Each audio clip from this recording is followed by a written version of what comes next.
வணக்கம். இன்னைக்கு சாதனை பெண்கள் வரலாறு யாரை பார்க்க போறோம்? சொல்லுங்க எப்படி சொல்லு. சொல்லுங்க. ராமாபாய் அவங்கள பத்தி நம்ம பார்க்க போறோம். பார்க்கலாமா? இப்போ ராமாபாய் 1858ஆம் ஆண்டு ஏப்ரல் 23ஆம் நாளில் மகாராஷ்டிராவில் பிறந்திருக்காங்க. இவங்க அப்பா பேர் என்ன பேருன்னா ஆனந்த சாஸ்திரி டோங்கிரி, தாயார் பேர் லட்சுமி.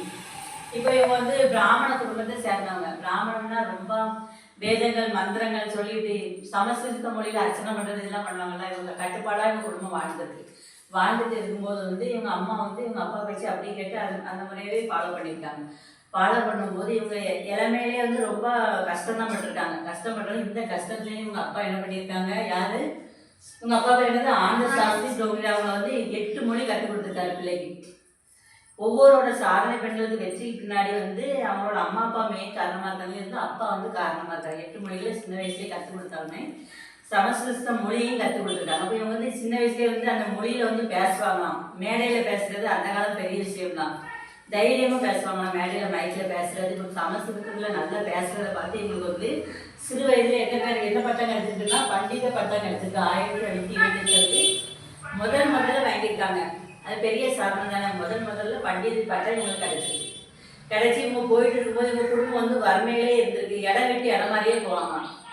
கொஞ்ச நாள் ஒரு பக்கம் கோயில் குளங்களுக்கு போகிறது, இந்த மன்றங்கள் சொல்றது இப்படியே இருந்திருக்காங்க. இப்படி இந்த கோயிலை தங்குறது, அதுக்கப்புறம் எப்படி போகிறது அப்படின்னு காலரால் இவங்க குடும்பமே பாதிக்கப்பட்டு ஃபர்ஸ்ட் அப்பா இறந்துட்டாங்க, அம்மா இறந்துட்டாங்க, 2வது சகோதரி இறந்துட்டாங்க. இப்போ அண்ணனும் தங்கச்சியும் தான் இவங்க வேற நாட்டுக்கு வந்துட்டாங்க. இவங்க வேற நாட்டுக்குன்னா பிளேன்லேயோ அப்படி வரல, நடைப்பயணமாகவே தான் இருக்காங்க. ரொம்ப கஷ்டம். படித்தவங்க எங்கே போனாலும் நம்மளுக்கு மதிப்பு இருக்கும் அப்படின்னு சொல்லுவாங்கலாம். அதனால படித்ததுனால இவங்க அப்படியே போயிருக்காங்க. அப்படியே போயிட்டு அதுக்கப்புறம் 1883 இவங்க இங்கிலாந்து சுற்றுப்பயணம் மேற்கொண்டிருக்காங்க. 1886 88 வரை அமெரிக்காவில் பயணித்து சின்ன வயசுலேயே ஒவ்வொரு நாடாக போயிருக்காங்க. அதுக்கப்புறம் இவங்க ஒரு வங்க மொழி, ஒரு பேர் பாபு பிபின் பிகாரி மாதவ் அப்படிங்கிற வங்காள மொழி வக்கீல கல்யாணம் முடிச்சிட்டாங்க. இது இவங்க சமுதாயத்தில் ரொம்ப இவங்களை எதிர்ப்பு தெரிவிச்சிருக்காங்க. இவங்க இப்படி பண்ணியிருக்காங்க அப்படின்ட்டு அவங்க எதுக்குமே கவலையப்படவே இல்லை. எதிர்ப்பு தெரிவித்து இவங்க வாழ்க்கை கரெக்டாக 2 வருஷம் தான் போயிருக்கு. 2 வருஷம் போகும்போது இவங்களுக்கு ஒரே ஒரு பெண் குழந்தை பேருக்கு பேர் மனோரமா. 7 மாசத்துலேயே கணவர் இறந்துட்டாரு. அப்போ முந்தி உள்ள காலத்தில் எப்படி தெரியுமாமா, கணவர் இறந்துட்டா மொட்டை போட்டுடணும், முக்கால் போடணும், வெளியில் வரக்கூடாது, அப்படி பெண்களை ரொம்ப கொடுமைப்படுத்திருக்காங்க தெரியுமா. இவங்க சமுதாயத்தில் பெண்களை ரொம்ப அடக்கி நீ வெளியே போகக்கூடாது, அங்கே போகக்கூடாது, அங்கே போகக்கூடாது இருக்காங்க. இது இவங்க ரொம்ப மன அழுத்தத்தை கொடுத்தது. அப்போ இவங்க என்ன பண்ணியிருக்காங்க, இந்த சமுதாயத்தை விட்டு மீண்டு என்ன பண்ணியிருக்காங்க, கிறிஸ்தவ மதத்துக்கு போயிட்டாங்க. கிறிஸ்தவ மதத்துக்கு மாறி அவங்களுக்குள்ளே இப்போ ஒரு பைபிள் மாதிரி ஒரு வாசகம் படிக்கிற வாய்ப்பு கிடைச்சிது. அதை படிக்க அவங்களுக்கு இந்த கிறிஸ்தவ மதத்தில் ஈடுபாடாகி அதுக்குள்ளே போயிட்டாங்க. அதுக்குள்ளே போய் நிறைய சுற்றுப்பயணம் எல்லாம் மேற்கொண்டு இந்த இதே மாதிரி பெண்கள்லாம் இருப்பாங்களா, அவங்களெல்லாம் மீட்டெடுத்து அவங்களுக்கு ஏதாவது ஒன்று ஆரம்பிக்கணும் அப்படின்னு சொல்லிட்டு இப்போ நல்ல கேட்குறவங்க சாரதா சதன் அப்படிங்கிற ஒரு அமைப்பை ஆரம்பிச்சிருக்காங்க. பூனேயில் ஆரம்பிச்சிருக்காங்க. அப்போ அதை ஆரம்பிக்கும் போது இட வசதி எல்லாமே இல்லை. அதுக்கப்புறம் என்ன ஆரம்பிச்சிருக்காங்கன்னா முக்தி மிஷின் அப்படிங்கிற ஒரு நிறுவனத்தை இவங்க தனியாக ஆரம்பித்து அதில் ஆதரவற்ற பெண்கள், கணவன் இழந்த பெண்கள், குருடர்கள், அனாதைகள் இவங்களுக்கெல்லாம் இலவச கல்வி, இலவச மருத்துவம் எல்லாம் இவங்களே பண்ணியிருக்காங்க. இவங்க பண்ணியிருக்காங்கன்னா இவங்களுக்கு எல்லா நாடுகளும் உதவி செஞ்சிருக்கு. பிரிட்டிஷ், அமெரிக்கா எல்லாமே இவங்களுக்கு உதவி பண்ணியிருக்காங்க. உதவி பண்ணி இப்போ கஷ்டப்பட்டவங்க இருந்தாலும் இவங்க என்ன பண்ணியிருக்காங்க, நம்மளே மாதிரி கஷ்டம் யாரும் பண்ணக்கூடாதுன்னு அங்கங்கே பிரச்சனை எதுவும் ஒன்றுனா நினச்சவங்க மாட்டு வண்டியில் போவாங்க.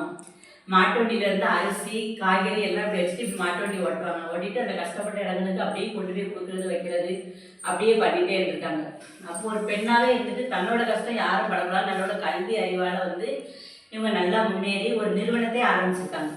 நிறுவனத்தை ஆரம்பித்தோடனே இவங்களுக்கு பிரிட்டிஷ் அரசு இவங்களுக்கு பெரிய இந்திய குடிமகன் அப்படிங்கிற பெரிய விருது, அதை பிரிட்டிஷ் அரசாங்கம் இவங்களுக்கு கொடுத்துருக்கு. அதுக்கப்புறம் என்னன்னு பார்த்தீங்கன்னா தமிழக அரசு 1886 இவங்களோட அஞ்சல் வெளியிட்டிருக்காங்க. இவங்க எப்படி மரணம் அடைஞ்சாங்க அப்படின்னு சொன்னோம்னா நல்லா பார்த்துக்கோங்க, 1920 இவங்க மகள் மனோரமாட்ட இந்த பொறுப்பை ஒப்படைச்சிருக்காங்க. ஒப்படைச்சு அவங்க பொறுப்பேற்று போயிட்டு இருக்கும்போது 1921 அவங்க ஒரே மகன் இறந்துட்டாங்க. என்ன தொடர்ச்சியாக சோகம். 1921 அவங்க மகன் இறந்த உடனே இவங்களுக்கு இவங்க மகளோட இறுதிச் சடங்குல கூட கலந்துக்கிட முடியலையாம். இவங்களுக்கும் உடம்பு சரியில்லாமல் இருந்திருக்கு. அதுக்கப்புறம் வந்து கரெக்டாக வந்து ஒரு வருஷத்துல இவங்களும் இறந்துட்டாங்க.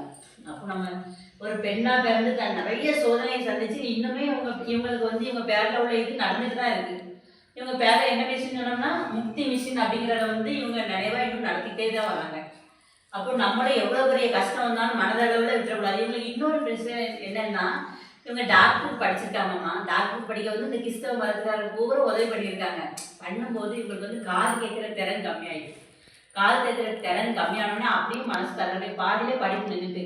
டாக்டர் படிக்கிறதுலாம் எவ்வளோ பெரிய கஷ்டம், ரொம்ப கண்விழிச்சு படிக்கிறதுனா அப்பவுமே இவங்க கவலையே படவே இல்லை. அப்படியுமே கவலைப்படாமல் அதுக்கப்புறம் தான் நிறைய புக்கெலாம் எழுதியிருக்காங்க. பெண்கள்லாம் அப்படி அடிமைப்படுத்தப்பட்டாங்கலாம் புக் எழுதி வங்காள மொழியில் எழுதியிருக்காங்க. வங்காள மொழியில் எழுதும்போது நிறைய ஃபேமஸ் ஆகலையாம். திரும்ப அதை ஆங்கில மொழியில் எழுதி பிரசுரம் பண்ணும்போது நிறைய ஆயிரக்கணக்கான ரசிகர்கள் வந்து அதை பார்த்து பாராட்டியிருக்காங்க வாசகர்கள் வந்து. அதுக்கப்புறம் கிறிஸ்தவத்துக்குள்ள பைபிள் இருக்கலாம். பைபிளை வந்து இவங்க வந்து மொழி மாற்றம் செஞ்சு வெளியிட்டிருக்காங்க. அதில் வந்து நிறைய கிறிஸ்தவர்கள் வந்து இங்கே ஒரு கடவுளாக பார்க்க ஆரம்பிச்சாங்க. இவங்க ஒரு தேவதூதர் அப்படிங்கிற மாதிரி இவங்களை போற்றி கடவுளால் அர்ப்பணிக்கப்பட்ட ஒரு பெண் அப்படிங்கிற மாதிரி இவங்களுக்கு வாழ்ந்துருக்காங்க. அப்போ நம்ம என்னென்னா இவங்களை மாதிரி நம்மளும் சாதனை பெண்ணாகணும். எவ்வளோ சோதனைகள் வந்தாலும் தன்னம்பிக்கை இழக்கக்கூடாது அப்படிங்கிறத நம்ம பார்க்கணும். ஓகேவா?